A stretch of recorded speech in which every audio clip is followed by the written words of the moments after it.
আমরা একটা বন্ধুত্বের গল্প আপনাদের সামনে উপস্থাপন করতে চাই এবং সেই বন্ধুত্বের গল্পটা মূলত রাফিনিয়া এবং ভিনিসিয়াস জুনিয়রের ঠিক যে সময়টায় ব্যথায় কাতরাচ্ছিলেন রাফিনিয়া, ভিনিসিয়াস জুনিয়র সবার আগে আসলে দৌড়ে গিয়েছিলেন এবং তাদের এই বন্ধুত্বটা বর্তমানে সোশ্যাল মিডিয়ায় কিন্তু অনেক বেশি মাত্রায় প্রশংসিত হচ্ছে।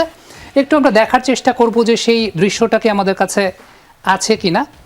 রাফিনিয়া ঠিক যে সময়টায় পড়ে গিয়েছিলেন ওই সময়টাতে ভিনিসিয়াস জুনিয়র যদি আমরা দেখি, ভিনিসিয়াস জুনিয়র সবার আগে দৌড়ে যাচ্ছেন।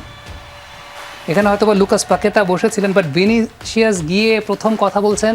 ম্যাটিউস কুনিয়া তিনি এসেছেন, ক্যাসেমিরো এসেছেন, মার্কুইনোস এসেছেন। আমরা আবার একটু দেখতে চাই আসলে ভিনিসিয়াসের দৌড়টা এটা, এবং লাস্টে যখন বেরিয়ে যাচ্ছিলেন তখন ভিনিসিয়াসই তাকে একটা বেস্ট অফ লাক জানিয়ে দিলেন বা বললেন যে ঠিক আছে, কোনো ব্যাপার না বন্ধু।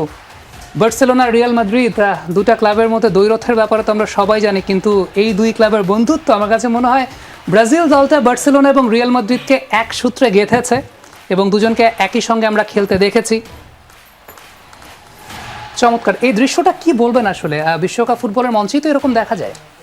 হ্যাঁ, এটা অবশ্যই বিশ্বকাপের সৌন্দর্য এটাই যে আমরা যখন ক্লাবের খেলা দেখি তখন এই দুই দল সব থেকে বড় রাইভাল, সব থেকে বড় ফাইট আমরা দেখতে পাই। আমাদের দেশেও এটা নিয়ে আমরা যারা সমর্থক আছি আমরা এটা নিয়ে বেশ কথা কাটাকাটি হয় আমাদের সাথে।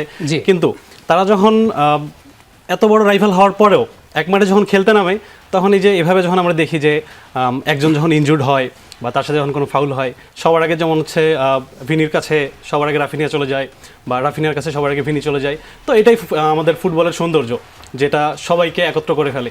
তারা হয়তো ক্লাব ফুটবলে তারা রাইভাল, ন্যাশনাল ফুটবলে যখনই তারা টিমমেট হয়ে যায় তখনই এই বিষয়টা চলে যায়, তখন তারা আবার সবাই এক হয়ে যায়।